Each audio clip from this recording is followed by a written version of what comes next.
Hey, Talent Warriors, welcome to the next episode of the Talent War podcast. And today, again, really fortunate to have another great guest, Dee Ann Turner. And while the name may not resonate with you, she is somebody that knows talent inside and out. Absolutely one of the best people that I've been able to invite to the show, and about all things talent for sure. 33-year veteran of Chick-fil-A, talent acquisition, diversity, equity, and inclusion, the leader in all things talent that helped develop the programs, the processes, the assessment and selection for a company that maintained one of the highest retention rates, had one of the absolute best cultures, and has spawned more leaders than most organizations.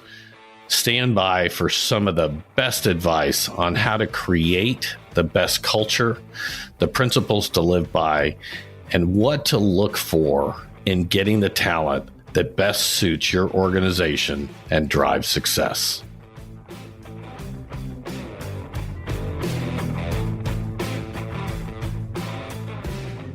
Hey, welcome, Talent Warriors, to another episode of the Talent War podcast. And you know, today, be honest with you, I don't even know how to describe it. I thought I was passionate about talent. Obviously, I wrote a book with my co-author. We've had a lot of guests who are passionate about talent. But today we have Dee Ann Turner. And for those of you that don't know, 33 years at Chick-fil-A. And if I can't imagine there's not a person out there who has not eaten at Chick-fil-A. But what separates them more than anything else is the service and the talent. It's so consistent and so good. And it's just an honor to be able to speak with her today and get the best advice on what we've always said is the most important thing in your business, which is your people. So with that, we're going to start the podcast here shortly. Welcome aboard. Stand by for some of the best information you're going to get on talent. Well, Dee Ann, it's a complete honor. I didn't think there were too many people out in the world that were as passionate about talent as I am. But before we get into the passion and what drives it, I couldn't even do your bio justice. So I wanted to give it to you and you to give us a little bit of background to tee us up on your career. George, you're too kind. It's my pleasure to be here. And thank you so much for having me. My career in talent started quite accidentally. It's a pretty good story. I had a background in journalism and advertising. And when I was leaving college, there weren't really jobs at the time for journalists. It was in the middle of recession, and I didn't have much life experience to write about anything. So I did what journalists do, and I went into advertising. And I spent a little bit of time there and decided that I didn't like the culture on the firm side, and there were some family circumstances that I needed to be in a different location. So I started applying for advertising jobs at Chick-fil-A. And it's a long story. I go into it in my book, Bet on Talent, but I'll just tell the short version. I end up in the final interview after months. By the way, I was turned down twice, getting in the final interview with the then Vice President of Human Resources. And he says to me, he said, well, I think they're going to offer you this job in advertising, but I actually have a job in HR that I think you might be a good fit for. Now, to this point, I'd not had any HR experience except I worked in the college recruiting office when I was in college, and that's what he picked up on. And I thought about it over the weekend, and I said, I'm going to take this job in HR, and then in a couple of years, I'll go into marketing because I know where the jobs will be. And so I'll do this for a little while. Well, the rest is history, so they say. He left 18 months later, and I was in a really great opportunity of a growing company. Chick-fil-A at that time was only 150 restaurants and $175 million in sales. And so I began a career in HR. I went back to school, got my degree, and never really felt the desire after that to go to marketing. I eventually figured out that my calling was to help other people find their calling. And I loved helping the organization find and keep the talent they needed to grow that ever-expanding organization. So spent 30 years in talent and eventually led that function for Chick-fil-A for about 20 years. And all the areas from talent acquisition to culture and engagement and diversity and inclusion and learning and development, all those things that fall under it. And then in my 30th year, on the exact same day of my 30th anniversary, I released a book called It's My Pleasure. And I went to launch and lead another function within Chick-fil-A. Environment, social responsibility at the time became sustainability. And then in 2018, Chick-fil-A offered about 100 staff members the opportunity to take a voluntary early retirement option. And I had a contract for 2 more books sitting on my desk that I really wanted to write, but I couldn't do that. And being an officer of the company, I felt like I couldn't do either of those justice at the same time. And so it was a great opportunity for me to kind of launch out and do that thing that I wanted to do back from the time I was 8 years old, to be a writer, and to help other organizations strengthen their culture and their talent systems. So I took it. I started my own business. I continue to speak 50 times a year and have written 2 more books since that original one, Bet on Talent and Crush Your Career. And I'm enjoying a variety of different opportunities. You talk about your love for talent. Bet on Talent was written to help leaders find and keep extraordinary talent, and Crush Your Career was written to teach talent how to be extraordinary. And so I'm enjoying both ends of that spectrum, whether it's on the college campus or in the corporate environment. And it's been a lot of fun. As I've said many times, with the post-pandemic, the pandemic, and the Great Resignation, it is the era of the CHRO. Your HR and your talent acquisition teams are the front line as you fight the war for talent. Like any essential component, they need to be fortified, trained, and supported. Talent War Group's talent acquisition and HR consulting development service helps your organization learn to attract and retain top talent and help you gain an advantage against your competitors. Our current job market, like I said, is the Great Resignation. And now, the Great Attrition is what you're seeing, and many other names due to the record number of workers quitting their jobs. 52% of the employees are currently looking for a new job. So let us help you get it right, know what the best talent looks like, attract the best talent, and help your company thrive. The Talent War Group brings a unique set of skills to help you take your business to the next level.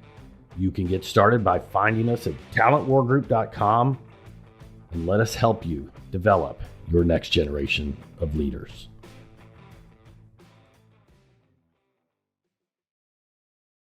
For our listeners, a lot of times, we have guests, there's always 3 to 4 questions, that we've got to queue up. But I'm going to give you one that I didn't give you because it really caught my ear that, okay, it's marketing, but I'm going to get into HR. And I went from, nobody in the military grows up and thinks, I'm going to leave the military and get into recruiting. That's, and a matter of fact, I don't know anybody in the civilian world that says, I want to grow up to be a recruiter. Unless for some reason you just have that absolutely masochistic gene to get into the field. But I found the same thing because I was doing management consulting for a great company and I had to relocate due to a family emergency. And I kind of fibbed. They said, hey, can you do resource management, which was internal movement of consultants, and it was in HR. And of course, I wanted to relocate. So I said, yeah, absolutely. I'm going to go do it. And somewhere in there, and about, I don't know, within the first 3 to 4 months, this light bulb went off in my head that said, wow, you really found a home. And I connected the dots and I thought, what I loved in the military was building elite teams and growing those teams. And I would have imagined at some point in HR, you briefly touched on it, but did you have that light bulb moment where you said, you know what, this is really the place that I can impact? And that launches 33 successful years. What was it for you that said, yeah, this is the field? Talent HR covers a lot of territory, but specifically in the area of talent acquisition, I had 2 very different roles. I selected the staff for Chick-fil-A Incorporated, but I also selected franchisees for Chick-fil-A. My favorite job ever. And this is why. It was the moment I learned that talent selection is an art, not a science. There was not some perfect formula. You put this in, you spit out the perfect candidate. It was taking the opportunity, matching it with the person. And it was even when it wasn't the right match. It was the redirection of talent to other things. And when I saw people's lives impacted, either because they got an opportunity they dreamed of or because it wasn't the right opportunity, but I helped them figure out what was their path.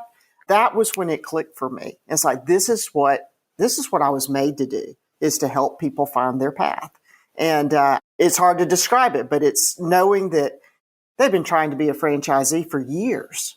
And then to have that moment where you help put the pieces of the puzzle together and they get the opportunity of a lifetime and you get to be the facilitator of that. It was just a real thrill of figuring out all the pieces and connecting the dots. Wow. I didn't realize how much we had in common. And I do have to share with our listeners that I'm extremely biased towards Chick-fil-A because they were the primary sponsor of the sports where my kids went to high school. And now at lunchtime, our local Chick-fil-A, you can give it up if you're an adult because everybody flocks there. So I wanted to get that bias out. I read this book called Raving Fans, and I learned a lot, and I used to hand it to my teams. And one of the big takeaways out of this book, Raving Fans, was to create them, you have to do 1% more than your customers and clients expect consistently. You don't have to wow them. You don't have to really, just blow them away, but be 1% over. And Chick-fil-A, every time I've gone there for, I don't even know how many years, and I do somewhat shy away from years on this program, given when it does go to video, I have so much gray in my beard. I stay away from the years comments, but it's been wildly and spot on consistent. So selecting talent, did you really realize that at every level, selecting talent was the critical piece to success? I actually think that's something Truett Cathy, the founder of Chick-fil-A, understood from the very beginning. And the first lesson he ever taught me was actually the first lesson and the last thing he ever said to me before he passed away. He said, people decisions are the most important decisions an organization makes.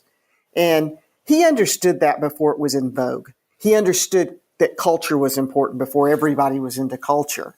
When he started his first business in 1946, he focused on the people, both his own team members and, of course, the guest. And he used to say, we're not in the chicken business, we are in the people business. And especially selection, because if the selection decision is not right, then all the others won't be. Who you promote, how you orient them, how you train them, how you compensate them, none of those decisions are right unless selection is. And so he had that passion. It's the first thing he said to me when I started in that role. He reminded me of it constantly. And it was the last thing he said to me in the last meeting we ever had. He reminded me, Dee Ann, don't forget, this is the most important decision. Everything rises and falls on this decision.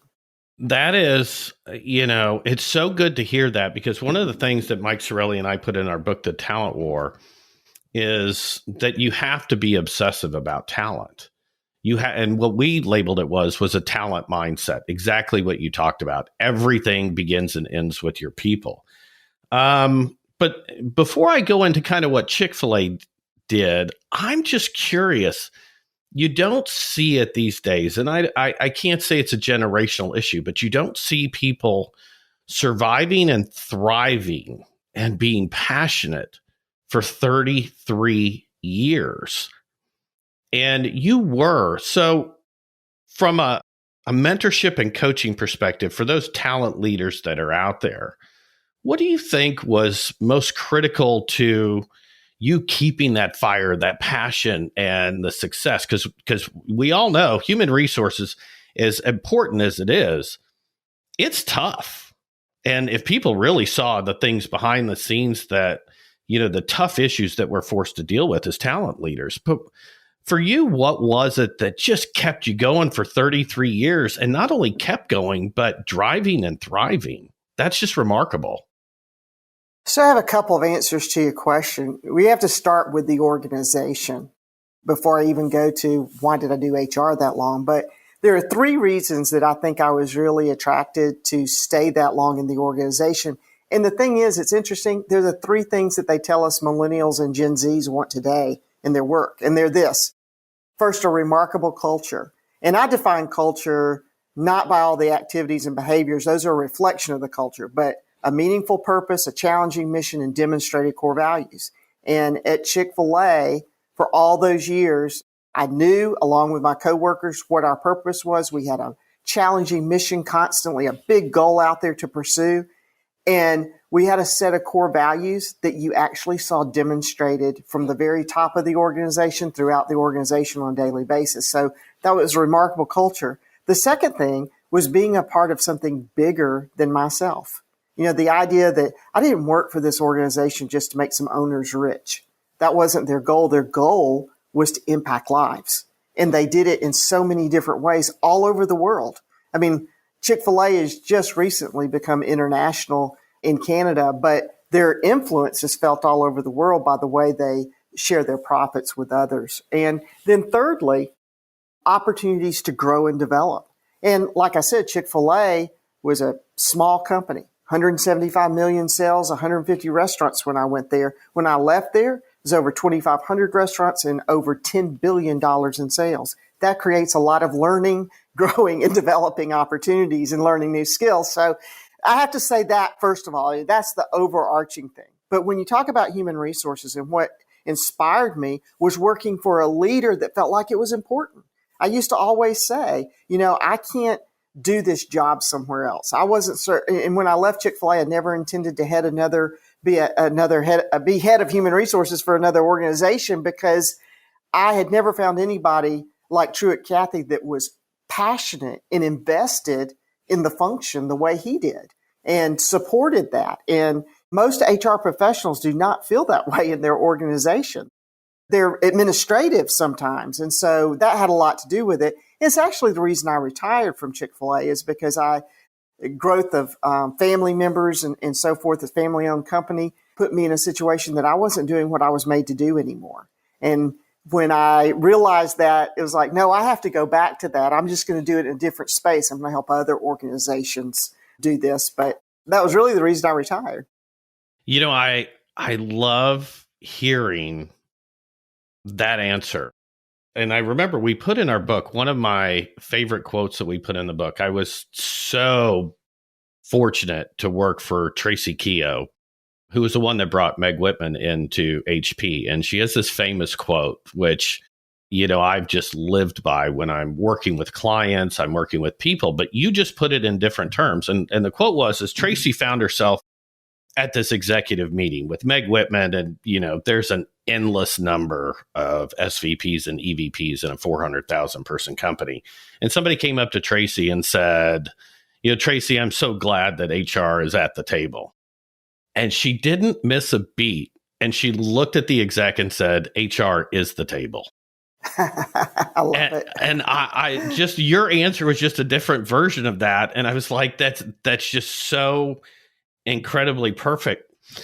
When Mike and I wrote The Talent War, one of the biggest things, and for those listeners, we're both reading each other's books, so there is some newness here. But one of the things that Mike and I believed was that it started with the premise that special forces, you can't look for recruits for special operations, the Navy SEALs, Army Rangers, Army Green Berets, Air Force Pararescue. Nobody comes to that with prior experience. So by default, they had to be looking at the whole person and the character attributes. And we basically said that experience determines or shows us where you've been. Character tells us where you're going. So you've created, your whole team from leadership down have created this amazing culture. But I would imagine that when you assess talent at every level, there had to be some specific character attributes that you looked for. Who was it? I think it was Herb Kelleher at Southwest Airlines said, look, we hire for great attitude and we can train everything else. But were there certain things that you generally looked for to make sure that they identified with the culture of Chick-fil-A? Sure. Truett said it this way. He said, I can teach anybody to make a chicken sandwich, but it's a whole lot harder to teach character. And that seems to be, hopefully part of the growing up experience. Not always. Sometimes people have experiences a little later in life. They didn't have those advantages growing up. But yes, character always came first. And the way that I assessed against that is I always said it needs to be someone who has the character that matches the organization. And the sum total of the character of the people in your organization make up the culture. Think about that. The culture of the organization is made up of the sum total of the character of the people in the organization. So I wanted people whose character matches the culture of the organization. So how did I do that? Well, we had a purpose, mission, and core values. So their purpose, their personal life purpose, wasn't necessarily their why, which is what a purpose is, wasn't necessarily going to be word for word, obviously, is Chick-fil-A's purpose. But I was looking for someone who could identify with those main principles of our purpose of being. Two tenets of that is to be a faithful steward of all the resources entrusted to us, time, talent, and treasure, and to be a positive influence on all who came in contact with Chick-fil-A. So I'm looking for evidence of that in their life. How have they stewarded resources? How have they positively impacted other people's lives? And then I would look at mission, a challenging mission. That's a big goal. Are they goal-oriented? What kind of goals have they set for their own life? Will they buy into a mission because they're goal-oriented? And then lastly, looking at the core values, for us, the first one was we're here to serve. What evidence is that they're service-oriented people? We're better together. What is their history and track record around teamwork? We're purpose-driven. Do they pursue the why in their life? And then lastly, we pursue what's next. That was the last core value. And so how innovative are they? Are they naturally geared towards that? So if those pieces fall in line and their reputation from their references that we're going to conduct match all that, then I probably have somebody of strong character that's going to match the organization. The second piece is, well, you didn't ask this question, but I'll go ahead and tell you this. Please do. So Please that was the first. The second piece is competency. That's obvious. You got to find the people who fit the role that you're looking for. And by the way, when I think about competency, it's not hiring people, but selecting talent. Of course, you call them talent too. But that difference between hiring and selecting, hiring people is about quantity. Do I have enough? Do I have enough in the dining room? Do I have enough in the back of the house? Do I have enough in the drive-through? Selecting talent is about quality. Do I have the right people to put in roles with the right skills and abilities to do that? And by the way, do I have an eye toward the future and what future jobs are? Do they not just fit a job today, but they have competencies to fill future roles so that I can build bench strength? And then lastly, chemistry. Competency that matches the role, then chemistry that matches the team. And my definition of chemistry is a little different. Some people think that's locking arms and singing Kumbaya and we all get along together. It's great to get along. That makes working nice. But chemistry is really when somebody brings such a strong skill of collaboration. They can bring their differences to the table, collaborate with others, and actually influence the outcomes. And I think that that's the true definition of chemistry. So that's what I'm looking for. It all starts with character and then builds on those other two pieces of competency and chemistry. Wow. You mentioned something I want to touch on. One of the things that I've done for over 20 years is coach veterans as to when they transition into the workforce. And, I tell them what an interview really is. And it's everything from the basics that it's a conversation. It's an enormous waste of somebody's time to be finding things wrong with you. They're actually looking for reasons to say yes. But I said, one of the critical parts of that is they're always looking, great companies are looking at people for potential. And you just mentioned that. That's got to be one of the hardest things to, like you say, it's not a science, it's an art. But were there any things that stood out, be that a question, be that an answer or an attribute that said, you know what? This person's got much more potential above and beyond the role that we may select them for. Sure. I looked at things like their curiosity. Are they curious about things?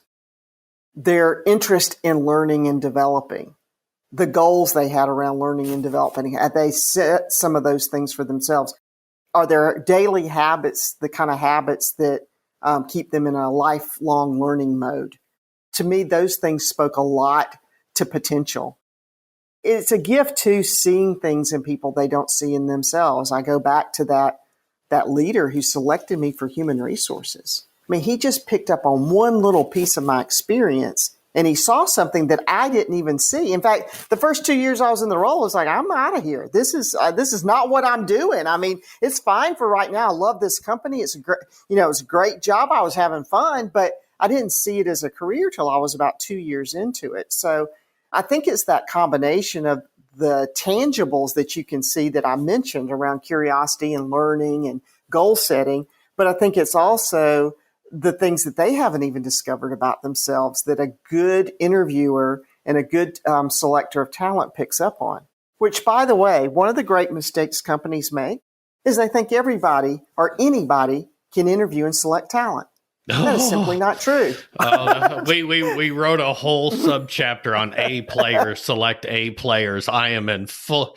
Well, you know what? We used to phrase it as A players have the humble confidence to select people that are going to be better than them or be additive to the team. B players are going to select B players, and C players, whatever the cat dragged in. I mean, there's no absolutely. gateway. Oh, it absolutely drove us nuts on that one point. So I'm so glad that you mentioned that. Yeah, first, I mean, you've got to have people who they're as good at being people selectors as accountants are being good at being accountants or lawyers. I mean, it's just as important skill set. It's not all the warm fuzzies. And it takes the best in that area to do that. And then secondly, be sure they're all well trained.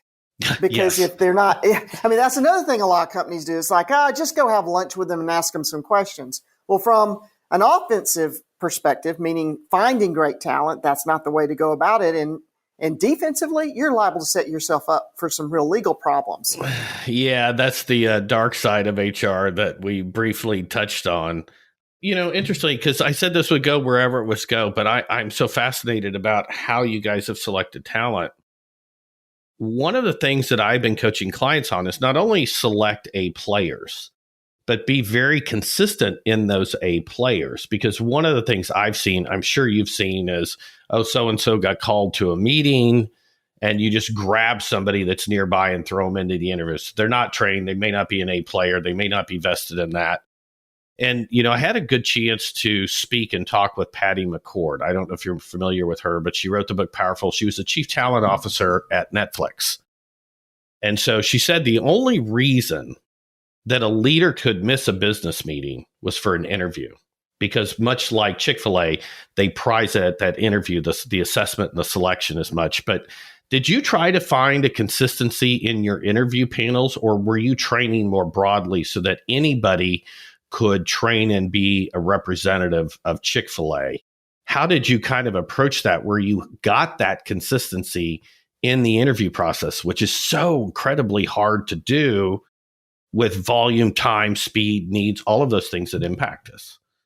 Yeah, it evolved over time. I mean, when I first went there, part of the reason I ended up, I didn't explain this, but when I got there wasn't really any systems for selecting talent. Resumes were floating all over the place. People weren't getting responses. I mean, this is literally before there were any systems in place. You didn't have any. I mean, we didn't even have computers when I got there, so we had word processors. So I'm very grateful for that, because my first resume was on a Brother typewriter, and LinkedIn was nowhere to be found. And so I'm coaching people, and I'm like, I've come up to date. I'm sure I can advise you on this. Well, exactly. It was really sort of a mess, and I was busy fixing the mess. And I don't know why I had talent to do it. I like to solve problems. And so I was figuring it all out. And when my boss resigned, I was in the midst of figuring it all out. And they started looking for another place for me to work, because I went to work for him and he was gone. Well, they realized I was doing something that the organization needed done. And so they said, why don't we let her keep doing it? So that's how I ended up in that job. And so we built it over time. And when I first started, no, there wasn't a consistency. But as the organization became bigger, more sophisticated in their selection methods, and size does that to you. You have to create that consistency, or you have a mess, again, offensively and defensively. So we did create that. And I would say we had a similar mindset around the importance of interviews. For example, I had an open door policy to my whole team except one time when I'm interviewing. They could interrupt any other meeting. They could interrupt me at any time if they needed me. but not when I was interviewing. And we even had we put hangers on, if the door was closed, we put hangers on, of course, a lot of offices are now open office space, but at the time they weren't. And we had door hangers. I mean, that's how important it was. And you put that out and that meant no entrance, no matter what, because that's how important that time was, both to us and to the candidate. This episode is sponsored by Talent War Group, a management consulting and executive search firm. A record number of employees left their jobs this year, and 52% of them are considering quitting or changing professions as you're listening to this podcast. The talent market continues to become more and more competitive each day. To win, you must reevaluate your employee experience and talent acquisition strategy. Talent War Group can help you identify your unique value proposition to attract new qualified candidates and create an effective and strategic plan to retain your A players. Visit talentwargroup.com to get started. Exactly. I mean, it's both sides because I tell people top talent has choices.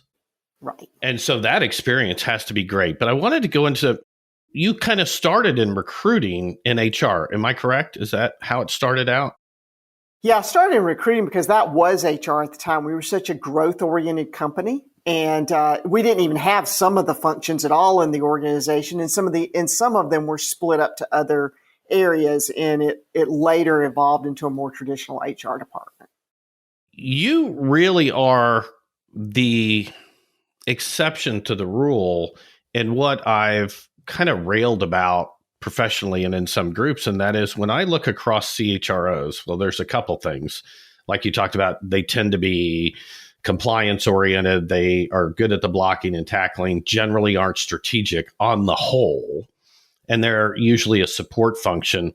But one of the things that and also when we were compiling our book, I think the number was 6% of people that rise to the top of talent acquisition go into the CHRO or head of talent, head of culture. It doesn't usually come from recruiting, but you seem to be the exception to the rule, understanding that's probably the passion and stuff. But how did you start to gravitate out of the recruiting into the other areas that are so equally, if not more critical in impacting talent? Well, once we got to a certain point in size in the organization, those other functions became much more relevant and important. I mean, I think about two that really pop out are culture engagement and diversity and inclusion. I mean, they just weren't the hot topics when I started out at Chick-fil-A in 1985. But it was really about recognizing, okay, we need to add this to our function. We need to add this. The organization needs this. And so, and a lot of what I did, I would tell you that people would regard my expertise around selection. So what did I have to do? I had to select some other talent smarter than me, and brought in some really experienced HR professionals that had led HR business partners in one organization, that had led compensation here, that had, and brought those people in to help me build that, because those areas weren't necessarily my expertise. And that's another important role of a great leader. And I'm not saying I was one. I'm just saying it's important to do, is to recognize that you're not going to be the expert on everything, and that you've got to bring that talent in and lead it well. Yeah. The way you answer, you're segueing me into just this list of questions I have. So I love this. You selected talent all across the spectrum. But one of the things that I'm working with a lot of clients on is that you always have that individual contributor path. You have that people call it management. I'm like, it's leadership, management's a different thing. And building scorecards and assessment tools of how to look at leaders. If you were to tell the listeners, look, when we were looking to promote internally or bring in leadership from the outside, was there anything other than the original characteristics that you were particularly looking for in great leaders? Because clearly culture is the bedrock of your company. It's driving this company. It had to be even harder to pick great leadership talent for you. Were there any things that stood out, or that you think other talent leaders and business leaders should really focus on when looking to promote or to select leaders? Sure. Well, we actually did have a model for that we incorporated over time. and to our leadership selection, which became the whole 9-box process at some point. But for leaders at Chick-fil-A, leaders serve. It's an acronym. They do serve. In fact, the higher up you are in the organization, the more you're expected to serve. But the acronym stands for, the first S is C, or the only S, is C in shape the future.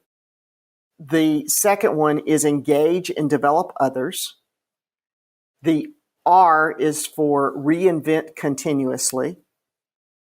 The V is for value, results, and relationships. And then the last E was for embody the values that are Chick-fil-A. So see and shape the future, visionaries, people who can cast vision that others will follow. The engage and develop others is all about leading people. Are you able to identify great talent, develop that talent? Is that talent promotable so that you can grow? Reinvent continuously.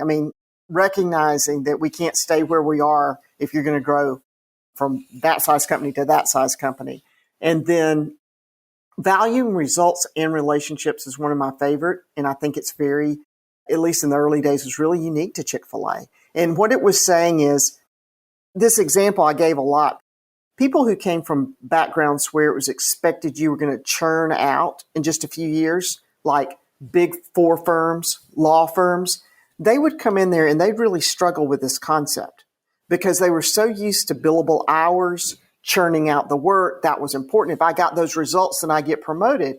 But at Chick-fil-A, because people stay so long, one, they do value relationships, but the other piece is the how matters, because whether you work directly together or somewhere in the organization together, it's highly likely you're going to work with these people 20 or 30 years because that's how long people stay around there. So you can't destroy that relationship like people are just going to move on. It's like we're in this for the long haul, so we have to develop relationships so we can be more effective over time. And then lastly, embodying the values. It's expected that leaders that work at Chick-fil-A, when I say things, by the way, George, I'm talking about my experience. I can't speak post 2018, but prior to that, my experience was leaders who work at Chick-fil-A are expected to embody those core values and demonstrate them throughout the organization.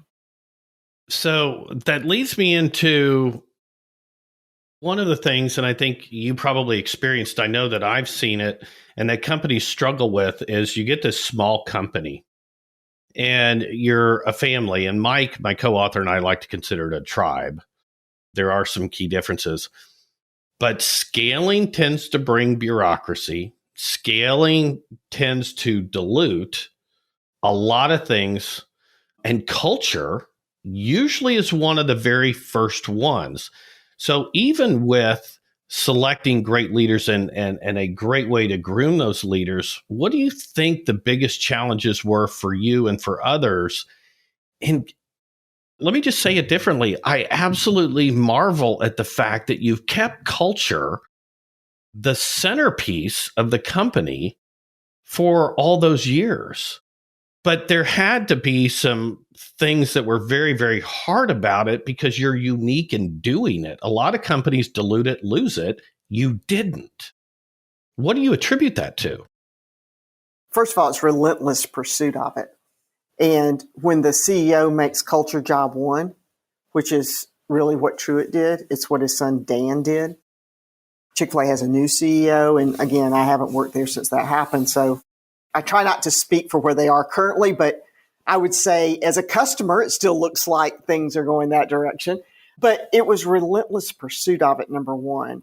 Secondly, Chick-fil-A employed something that as a young employee I struggled with. And then now I enjoy actually helping my clients understand this idea. Chick-fil-A is a principles-based culture instead of a rules-based culture. And they abhorred adding rules.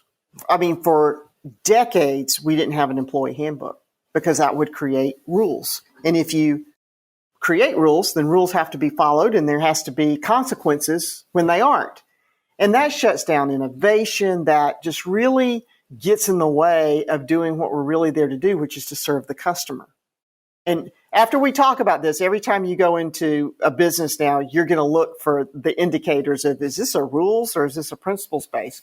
But, I compare it with my first employer. It was a rules based company. If I was 30 seconds late for my 30-minute lunch break, then my pay was docked. You're just taught to follow all the rules, keep your heads down, get fired. In fact, my boss took a 2-hour nap every day after lunch. And he had a strict rule that he was not to be interrupted for any reason whatsoever. Well, I'm at the front desk and these guys in dark suits with earpieces come in and they asked to speak to my boss. And it was lunchtime. And I said, all of 21-year-old confidence, I said, I'm sorry, that's not possible. I was more concerned with waking my snoring boss than I was obstructing armed federal agents because I had been taught, don't interrupt the boss. And what happened at Chick-fil-A was totally different. I heard phrases all the time like, use your own judgment. Wow, use my own judgment. And then those developed into principles instead of exact directions about this. It was a principle of treat everyone with honor, dignity, and respect. And by the way, we select talent that can figure that out. They don't need to have a list of what that looks like. One of the famous examples at Chick-fil-A is something you experience and why you love it so much is this thing called second mile service. And that started out as a rule. And what happened was that people were copying the Chick-fil-A sandwich. And Dan and Kathy said, we're going to have to compete at a different level. We're going to compete at the service level. And so he started thinking about service and what that would look like in the restaurant. He started thinking about fine dining ideas. So he goes into a Chick-fil-A restaurant one day, and there's one of those great big pepper grinders that you see in nice restaurants when they come over and grind pepper on your salad or whatever. And he asked him, he said, what is that for? And the operator said, well, that's so if a guest orders salad, go over and ask them if they'd like to have fresh ground pepper. Dan loved that idea. He loved it so much, he went to the annual conference of Chick-fil-A franchisees. He stood up and told them a very long version of what I just told you and said, now you're going to have pepper grinders in your restaurants. Grind the pepper. Well, it didn't work. First of all, they were totally confused. It's like, wait a second. That sounds like a rule. And when we came into business, there were only 3 rules. Don't open on Sunday. Don't change the menu and put the money in the bank. And now we have grind the pepper. It was very confusing to them. And it didn't work. It didn't work with the customers and all kinds of reasons. So we stepped back and we said, what do we really want? Well, what we want is for every customer to have some experience of second mile service on every visit. First mile service is getting the order right, reasonable, friendly service in a reasonable amount of time. Second mile service is competitive advantage. And by the way, the Chick-fil-A operators, franchisees interchangeably, and their team members know their customers better and they know what they want. So you figure out what second mile service is. It might be carrying an umbrella in the rain. It might be changing a flat tire. It might be carrying large orders to the car, but you figure out what it is for your restaurant. And so what happened next became legendary because they figured this out. And because the franchisees were setting the example, their team members were doing all kinds of things. They were jumping through drive-through windows to save choking children in the backseat of cars. They were sending boats after customers who had been flooded out of their homes in hurricanes. I could go on and on and on this list. And it's because we stopped saying grind the pepper and instead said, why don't you just follow the principle of make second mile second nature? Oh, I love that. We do some leadership training here. And one of the principles that we talk about is that people love this idea. And most of we believe leadership is leadership, business or military. And depending on your viewpoint, the stakes are equally high. But that concept is what we call decentralized command. It's letting the leader on the ground who has a better picture of the battlefield make the call and empowering them to your point about judgment. And hey, now, franchisee, you get second mile service. And so, God, I had no idea that the things that we're talking about, they're just textbook for you all. And isn't it just crazy the results that you get when you unleash the power of service in people's minds?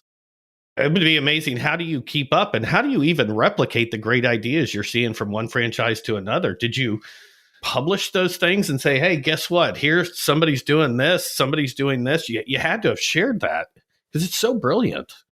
Yeah, storytelling is incredibly important within organizations to keep your culture strong. When you talk about getting rid of the bureaucracy and being in relentless pursuit of this healthy, remarkable culture, one of the things you have to do is tell the stories at every level. You're telling them at a corporate level, you're telling them at a restaurant level. I tell my clients today who have a lot of huddle meetings before they get started, I said, you want to keep that culture alive? Then when you're in those huddle meetings, you make sure those team members are telling stories on their other team members, how they're living out core values. But storytelling is incredibly important if you want to keep your culture alive and you want that to spread throughout all levels of your organization.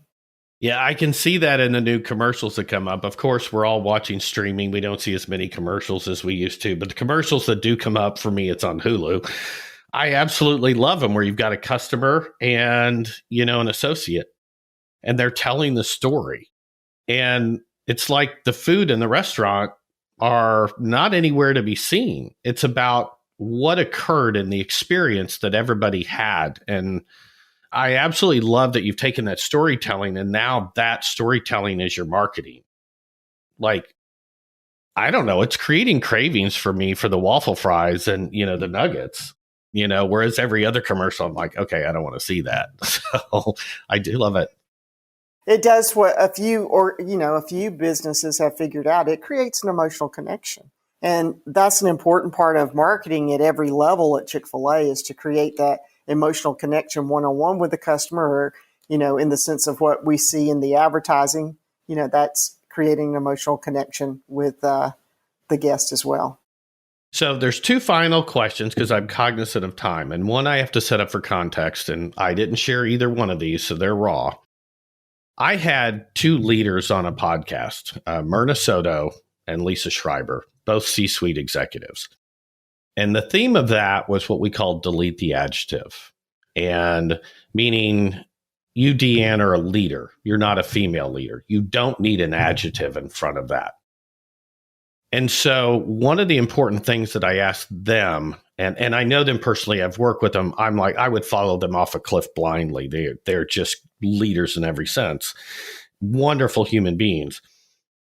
But they shared, and so I wanted to carry this on, their secrets for success, because you've started really at the baseline and you had this enormous, impactful career that was beneficial to the companies, your peers, the people who reported to you, that worked for you, but it obviously was immensely beneficial to you for 33 years. If you had to say what the secrets were for you in maintaining that passion, what would you share with people that really drove you to do that much great work over 33 years? Well, first of all, when I look back, one of the things, and I think about mistakes, and I know that's a strange way to answer your question, but we all make them, and I made my share of them, and I learned from them. And when I wrote my most recent book, Crush Your Career, that was a lot of what I wrote in that book about is, hey, do these things differently than I did them so that you can enjoy success a whole lot faster. And if it's like if you read this and you employ it, you might not have to have the same stumbling blocks and so forth. You not learn them the hard way. And there's a couple things I talk about. One is I talk about 3 truths that I wish I'd known about the world of work. And the first one is a statement that after I say it, I don't think you'll forget it.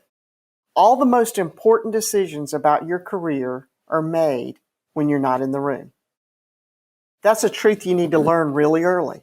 All the most important decisions about your career are made when you're not in the room. So if you're not in the room, then it's important you find somebody who is. So if you want to be successful, mentors, advocates, sponsors, champions, all those are very important for you to develop. From day one, the first 90 days, you're looking for those people. Some of those people are going to be inside your organization because they've got to be in the room. But you also need some truth tellers, because I don't care how forthright your organization is, there is no organization on the planet that's going to tell you absolutely 100% the truth, just because people just aren't made that way to be able to deliver that feedback. So you need a mentor outside the organization that'll be 100% truth teller with you and tell you exactly what you need to hear. So that's the first thing, recognizing that all the important decisions about your career from being selected to being promoted to deciding your time is over to putting you on a new project to how you're compensated, you won't be in the room. So you need an advocate for you that's in the room. So you need to develop relationships. The second thing is that landmines are inevitable. Some of them you can see coming, some of them you can't. So you have to prepare for those. You have to develop a spirit of resiliency and then teachability to learn from the landmines you do step on. They're going to happen, and how you respond to them is going to determine your leadership capability and potential in the future. And then the third thing is, so many people want somebody else to develop them, but the reality is your development is your responsibility. I had a mentor that told me it's a do-it-yourself world, and it is. And you might be fortunate to work for one of these organizations, because I certainly tell everybody the third thing that all this generation wants is opportunities to learn and develop. But if your organization doesn't provide that for you, then it's your responsibility to provide it for yourself. Take the online courses, gain a new upskill to something, read the books, listen to the podcast, watch the videos, do something every day to increase your capacity and your competency. And if your organization does provide you opportunities, then you better be jumping all over it, because learning and developing is the way you're going to grow your career. So those are really the three things that I remind people. Build the relationships. Learn how you're going to respond to the landmines and the challenges, and then constantly be learning and developing and growing.